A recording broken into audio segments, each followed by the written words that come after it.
সাধারণত আমরা যখন কোনো মেডিকেল ডায়াগনোসিসের কথা ভাবি তখন কিন্তু মাথায় একটা নিখুঁত কাঠামোগত ছবি ভেসে ওঠে। মানে ধরুন কারো হাত ভেঙে গেল, এক্স রে করানো হলো, রিপোর্টে সেই ভাঙা হাড়ের সাদা দাগটা একদম স্পষ্ট দেখা যায়, আর ডাক্তার শুধু সেদিকে আঙুল তুলে বলেন এই তো এখানেই সমস্যা, এটা জুড়তে হবে। বিষয়টা খুব বেশ পরিষ্কার। হুম এই বিষয়টা কিন্তু আমাদের এক ধরনের মানসিক স্বস্তি দেয়, কারণ আমরা চোখের সামনে সমস্যাটা দেখতে পাচ্ছি। মানুষের স্বভাবই হলো সবকিছুকে একটা নির্দিষ্ট ছকে বা লজিক্যাল ফ্রেমে ফেলে দেখা। একদম।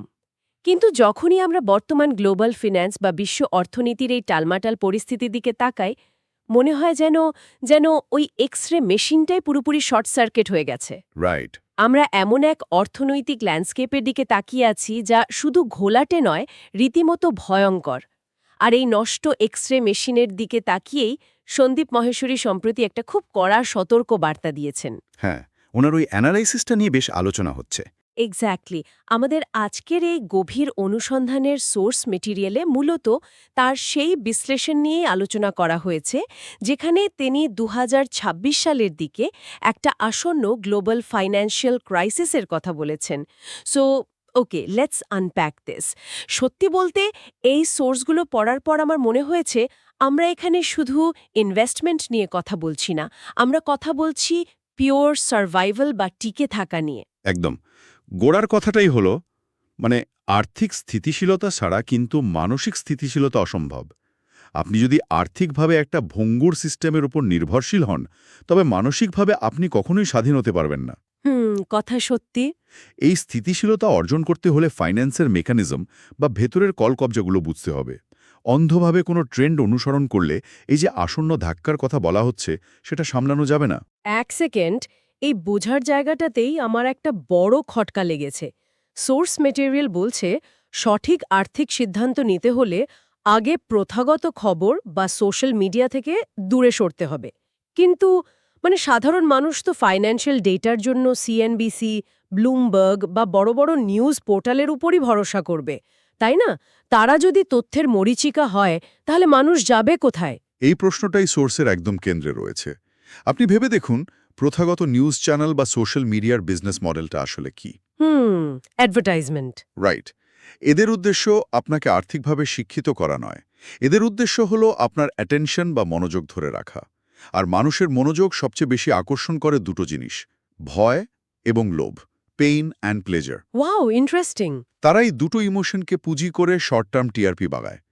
সোর্স একে বলছে ফাইনাইট ইন্টেলিজেন্স বা সীমিত বুদ্ধিমত্তা। টিভিতে বসে থাকা এক্সপার্টরা প্রতিদিনের ওঠানামা নিয়ে কথা বলেন, যার ভিত্তি আসলে খুবই নড়বড়ের। তাহলে এর বিকল্প কি? সোর্স তো দেখলাম ইনফিনিট ইন্টেলিজেন্স বা অসীম বুদ্ধিমত্তার কথা বলছে। এটা পড়ে তো আমার মনে হলো যেন কোনো কোনো আধ্যাত্মিক লেভেলের কথা হচ্ছে। এখানে কি আর্টিফিশিয়াল ইন্টেলিজেন্স বা এআই এর কথা বোঝানো হয়েছে? আংশিক। এআই বা জেনারেটিভ মডেলগুলো হলো টুল বা হাতিয়ার। ইনফিনিট ইন্টেলিজেন্স হলো ভাবনার একটা গভীর স্তর, যাকে বলে ফার্স্ট প্রিন্সিপাল থিঙ্কিং। আমরা সাধারণত কি করি? আমরা প্রশ্ন করি কিভাবে বড়লোক হব বা কিভাবে বিনিয়োগ করব। হ্যাঁ, হাউ টু টাইপ প্রশ্ন আর কি। এক্স্যাক্টলি। এগুলো হলো পদ্ধতিভিত্তিক প্রশ্ন। কিন্তু ইনফিনিট ইন্টেলিজেন্স দাবি করে আপনাকে গভীরে যেতে হবে। আপনাকে প্রশ্ন করতে হবে কি এবং কেন দিয়ে। অর্থ কি? কারেন্সি কিভাবে কাজ করে? মূল্যস্ফীতি কেন হয়? আচ্ছা। এআইকে সঠিক প্রম্পট দিয়ে বা সঠিক প্রশ্ন করে আপনি যখন এই ফান্ডামেন্টাল সত্যগুলো বের করে আনবেন, তখনই আপনি ওই অসীম বুদ্ধিমত্তার স্তরে পৌঁছাবেন। এটা কিন্তু বেশ কন্ট্রোভার্সিয়াল। আমরা তো সবসময় জেনে এসেছি বাজারে জিনিসের দাম বেড়ে যাওয়াটাই হলো ইনফ্লেশন।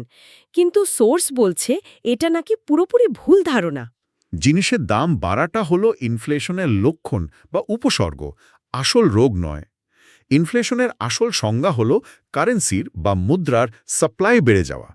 টাকার পরিমাণ বেড়ে যাওয়া। হ্যাঁ, যখন সরকার বা সেন্ট্রাল ব্যাংক শূন্য থেকে টাকা ছাপায়, একদম আউট অফ থিন এয়ার, তখন সিস্টেমে টাকার পরিমাণ বেড়ে যায়। আর ঠিক তখনই আপনার পকেটে থাকা পুরনো টাকার মান কমে যায়। কিন্তু একটা ব্যাপার আমার মাথায় ঢুকছে না। গত কয়েক বছরে তো মানুষের বেতনও বেড়েছে। অনেকেই বলবেন যে জিনিসপত্রের দাম বাড়লেও তাদের আয় তো বেড়েছে। তাহলে এই ইনফ্লেশন কিভাবে তাদের গরিব করছে? কাগজে কলমে তো তারা আগের চেয়ে বেশি টাকা পাচ্ছেন। এটাই হলো সবচেয়ে বড় ইলিউশন বা বিভ্রম। সোর্স এই প্রক্রিয়াটাকে বলছে স্টিলথ ট্যাক্স বা অদৃশ্য কর। ধরুন একটা উদাহরণ দেই। ধরুন আপনি বাজার থেকে এক গ্লাস খাঁটি দুধ কিনেছেন। এখন বিক্রেতা যদি আপনার অজান্তে সেই দুধে অর্ধেক পানি মিশিয়ে দেয়, আপনার গ্লাস কিন্তু কানায় কানায় পূর্ণই থাকছে। রাইট, গ্লাস তো ভরাই আছে। আপনি ভাবছেন আপনি এক গ্লাস দুধই পাচ্ছেন, কিন্তু আসলে তার পুষ্টিগুণ অর্ধেক হয়ে গেছে। ফিয়াট কারেন্সির ক্ষেত্রে সরকার ঠিক এই পানি মেশানোর কাজটাই করে। ওয়েট, তার মানে আমার পকেটে হয়তো আগের চেয়ে বেশি টাকার নোট আছে, কিন্তু সেই নোটগুলোর কেনার ক্ষমতা বা পারচেজিং পাওয়ার? চুপিসারে চুরি হয়ে যাচ্ছে। একদম তাই। ইনকাম ট্যাক্স আমরা চোখের সামনে দেখতে পাই, কিন্তু এই অদৃশ্য কর সমাজের নিচের দিকে ৯০% মানুষের জন্য সবচেয়ে ভয়াবহ ট্যাক্স। কিভাবে? সরকার যখন বিভিন্ন স্কিম, বেলআউট বা ভর্তুকি দেওয়ার নামে ট্রিলিয়ন ট্রিলিয়ন ডলার ছাপায়, সাধারণ মানুষ ভাবে তারা বিনামূল্যে কিছু পাচ্ছে। কিন্তু বাস্তবে ওই নতুন ছাপা হওয়া টাকার কারণে তাদের জমানো প্রতিটি টাকার মান কমে যাচ্ছে। গত ৫০ বছরে এই ফিয়াট সিস্টেমে সাধারণ মানুষ এভাবেই নিজেদের অজান্তে গরিব হয়েছে। ও গড! এই মেকানিজমটা যদি সত্যি হয়, তাহলে তো একটা খুব ডার্ক রিয়ালিটির সামনে আমরা দাঁড়িয়ে আছি। সরকার টাকা ছাপাচ্ছে, টাকার মান কমছে, কিন্তু এই ছাপানোর তো একটা লিমিট আছে, তাই না? সোর্স মেটেরিয়াল আমেরিকার ঋণের যে চিত্রটা তুলে ধরেছে, সেটা তো রীতিমতো পিলে চমকে দেওয়ার মতো। পরিস্থিতিটা খাদের কিনারায় এসে দাঁড়িয়েছে। আমরা যদি মার্কিন যুক্তরাষ্ট্রের দিকে তাকাই, তাদের বর্তমান জাতীয় ঋণের পরিমাণ প্রায় $৪০ ট্রিলিয়ন ছাড়িয়ে গেছে। এটা শুধু একটা বড় সংখ্যা নয়, এটা একটা গাণিতিক অসম্ভবতা। আমি একটু ইন্টারাপ্ট করছি। অনেকেই হয়তো এখানে বলবেন, আমেরিকা তো পৃথিবীর সবচেয়ে শক্তিশালী অর্থনীতি। তাদের হাতে গ্লোবাল রিজার্ভ কারেন্সি বা ডলার আছে। তাদের ঋণ থাকলে ক্ষতি কি? তারা তো চাইলেই আরও টাকা ছাপিয়ে ঋণ শোধ করে দিতে পারে। পারে, কিন্তু সেখানেই ডেথ স্পাইরাল বা মরণ ফাঁদটা তৈরি হয়। বিষয়টা একটু ভেঙে বলি। যখন মূল্যস্ফীতি বাড়ে, তখন সেন্ট্রাল ব্যাংকগুলো বাধ্য হয়ে সুদের হার বাড়ায়, যাতে মানুষ ঋণ কম নেয় এবং অর্থনীতি একটু ঠান্ডা হয়। আচ্ছা। কিন্তু আমেরিকার ওই যে $৪০ ট্রিলিয়ন ঋণ, সুদের হার একটু বাড়লেই ওই ঋণের সুদ পরিশোধের খরচ বা ইন্টারেস্ট পেমেন্ট আকাশ ছোঁয়া হয়ে যায়। বর্তমানে আমেরিকার ঋণের সুদ তাদের পুরো প্রতিরক্ষা বাজেটের চেয়েও বেশি। সিরিয়াসলি? তার মানে শুধু সুদ দেওয়ার জন্যই তাদের নতুন করে লোন নিতে হচ্ছে? ঠিক তাই। এই বিশাল পরিমাণ সুদ মেটাতে সরকারকে আবার নতুন করে টাকা ছাপাতে হয়। আর নতুন টাকা ছাপালে কি হয়? আবার মূল্যস্ফীতি বাড়ে। আর মূল্যস্ফীতি বাড়লে আবার সুদের হার বাড়াতে হয়? এক্স্যাক্টলি। এটি একটি অন্তহীন চক্র। এর ফলে ফিয়াট কারেন্সির চূড়ান্ত পতন ঘটে। সোর্সে ১৯৭১ সালের একটা ঐতিহাসিক প্রেক্ষাপট টানা হয়েছে। রিচার্ড নিক্সন যখন ডলারের সাথে সোনার সম্পর্ক ছিন্ন করেন, মানে ডলারের ব্যাকআপ হিসেবে সোনা রাখার নিয়ম বাতিল করেন, তখন থেকেই ফিয়াট কারেন্সির পতনের বীজ বোনা হয়ে যায়। এরপর ডলার টিকে ছিল মূলত পেট্রোডলার সিস্টেমের উপর ভর করে। পেট্রোডলার মানে সারা বিশ্বকে তেল কিনতে হলে ডলার ব্যবহার করতেই হবে, এই তো? হ্যাঁ, কিন্তু বর্তমান ভূ-রাজনৈতিক পরিস্থিতিতে সেই সিস্টেমও ভাঙনের মুখে। ব্রিক্স দেশগুলো নিজেদের মুদ্রায় ট্রেড করা শুরু করেছে। ফলে ডলারের ডিমান্ড যখন কমবে এবং সাপ্লাই যখন বাড়তেই থাকবে, তখন এই কাগজি মুদ্রার আসল চেহারাটা বেরিয়ে আসবে। তার মানে আমাদের পকেটে থাকা কাগজে মুদ্রার নিজস্ব কোনো ভ্যালু বা মূল্য নেই? না, এটি শুধু মিডিয়াম অফ এক্সচেঞ্জ বা বিনিময়ের মাধ্যম। এটি স্টোর অফ ভ্যালু নয়।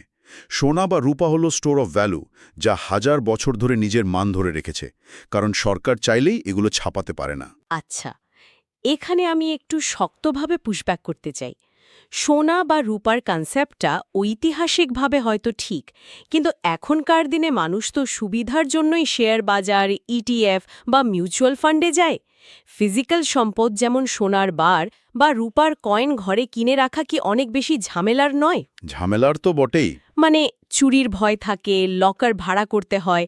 ইটিএফ তো এই ঝামেলাগুলো থেকে মুক্তি দেয় এবং আমি স্ক্রিনে আমার লাভ ক্ষতি দেখতে পারি। আপনার যুক্তিটা একদম প্র্যাকটিক্যাল এবং স্বাভাবিক অর্থনীতির জন্য এটি শতভাগ লজিক্যাল। কিন্তু সোর্সটি তো কোনো স্বাভাবিক সময়ের কথা বলছে না। এটি বলছে একটি অল অ্যাসেট বাবুল ফাটার কথা।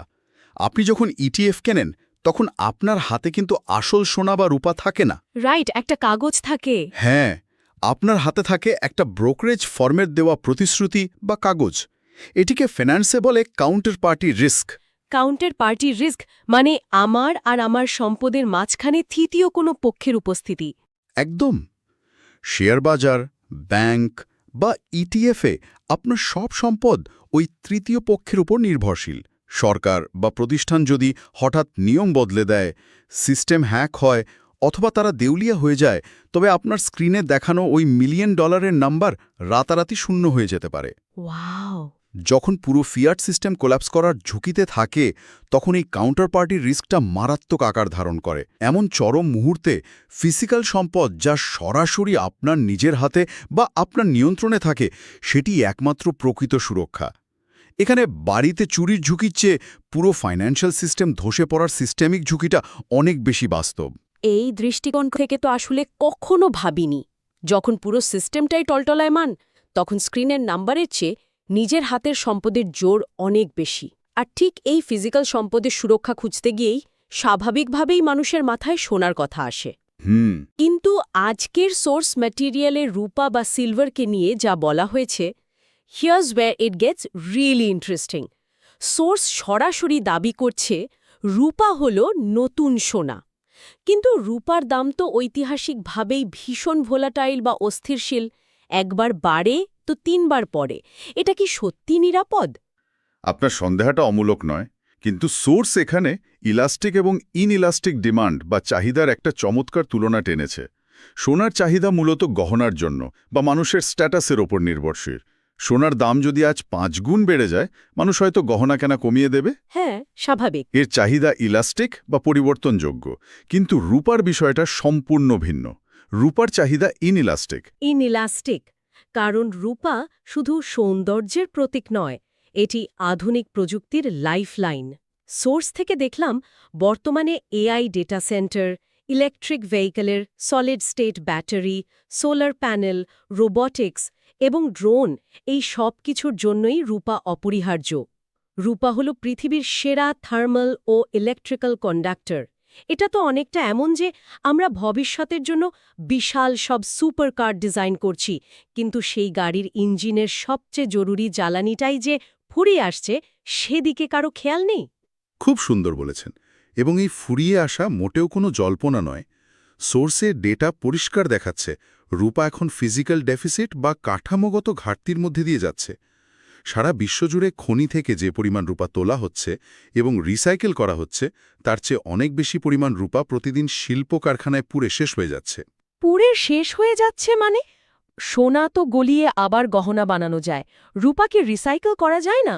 যায়, কিন্তু ইলেকট্রনিক্স বা সোলার প্যানেলের রূপা এত ক্ষুদ্র পরিমাণে ব্যবহৃত হয় যে সেটাকে রিসাইকেল করে বের করে আনার খরচ নতুন রূপা কেনার চেয়েও বেশি। ফলে ওই রূপা চিরতরে হারিয়ে যায়। আর এই ঘাটতির সাথে যখন ভূরাজনীতি বা জিওপলিটিক্স যুক্ত হয়, তখন সমীকরণটা রীতিমতো থ্রিলার সিনেমার মতো হয়ে ওঠে। এক্স্যাক্টলি, আমি এই পয়েন্টটাতেই আসতে চাচ্ছিলাম। সোর্সের তথ্য অনুযায়ী আমেরিকা রূপাকে ক্রিটিক্যাল মিনারেল বা অত্যন্ত গুরুত্বপূর্ণ খনিজ হিসেবে ঘোষণা করেছে এবং এটি মজুত করার জন্য বিশাল ফান্ড তৈরি করেছে। অন্যদিকে বিশ্বের প্রায় ৭০% রূপা রিফাইন বা শোধন করে চীন। রাইট। এবং তারা নাকি এর উপর এক্সপোর্ট কন্ট্রোল বা রপ্তানি নিয়ন্ত্রণ বসানোর চিন্তা করছে। ভারত আবার ২০৩৫ সালের মধ্যে তাদের সোলার এনার্জি উৎপাদন ৩ গুণ করার লক্ষ্যমাত্রা নিয়েছে। এই সব কিছুর জন্যই তো টনে টনে রূপা দরকার। এখানেই সাধারণ রিটেল ইনভেস্টর এবং স্মার্ট মানির মধ্যে আসল পার্থক্যটা ধরা পড়ে। সাধারণ মানুষ খবরের কাগজে স্টক মার্কেটের ইন্ডেক্স দেখছে, আর বিশ্বের বড় বড় সরকার এবং টেক জায়ান্টরা চুপি চুপি রূপা মজুত করার খেলায় মেতে উঠেছে। আর এই আসল সত্যটা ধামাচাপা দেওয়া আছে পেপার মার্কেট বা কাগজের মার্কেটের ম্যানিপুলেশনের নিচে। সোর্সে কমিক্সের কথা বিশেষভাবে উল্লেখ করা হয়েছে। হ্যাঁ, কমিক্স সোর্স বলছে যে কাগজের রূপার দাম ইচ্ছেমতো ম্যানিপুলেট করা হয়। এই ব্যাপারটা একটু সহজ করে বোঝানো যায়। মানে আমি যতদূর বুঝলাম, বাজারে থাকা ১ আউন্স আসল রূপার বিপরীতে নাকি ২০০ থেকে ৪০০টি পেপার কন্ট্রাক্ট বিক্রি করা আছে। এটা তো অনেকটা একটা এয়ারলাইন্সের মতো, যেখানে ফ্লাইটে সিট আছে ১০০টা, কিন্তু তারা টিকিট বিক্রি করেছে ৪০,০০০ মানুষের কাছে। একদম নিখুঁত অ্যানালজি। ফাইন্যান্সের ভাষায় একে বলে ফ্র্যাকশনাল রিজার্ভ সিস্টেম। সমস্যা হলো, যতক্ষণ যাত্রীরা সবাই একসাথে বিমানে উঠতে না চাইছে, ততক্ষণে খেলা চালানো যায়। স্ক্রিনে রূপার দাম কৃত্রিমভাবে কম রাখা হয়, কিন্তু বাস্তবে ফিজিক্যাল ইনভেন্টরি বা আসল রূপার মজুদ খুব দ্রুত তলানিতে ঠেকছে। হুম। সোর্সের মতে এটি ৮০ মিলিয়ন আউন্সের নিচে নেমে গেছে, যা গ্লোবাল স্কেলে আসলে কিছুই না। সাংঘাই এক্সচেঞ্জ এবং ইন্ডিয়া এখন এই খেলাটা ধরে ফেলেছে। তারা পেপার প্রাইস থেকে নিজেদের আলাদা করে ফেলছে এবং ফিজিক্যাল সাপ্লাইয়ের উপর ভিত্তি করে দাম নির্ধারণের দিকে এগোচ্ছে। সোর্সে তো একটা বিশাল চুক্তির কথা উল্লেখ করা হয়েছে। একটা স্ট্রিমিং কোম্পানি নাকি $4 বিলিয়ন ক্যাশ অ্যাডভান্স দিয়ে একটা মাইনিং কোম্পানির সাথে ডিল করেছে, যাতে তারা ভবিষ্যতে $20 প্রতি আউন্স হিসেবে রূপা কিনতে পারে। $4 বিলিয়ন ক্যাশ কেউ তো এমনি এমনি ফেলে রাখে না। নিশ্চয়ই তারা এমন একটা ফিউচার দেখতে পাচ্ছে যা আমাদের চোখের আড়ালে। নিশ্চিতভাবেই।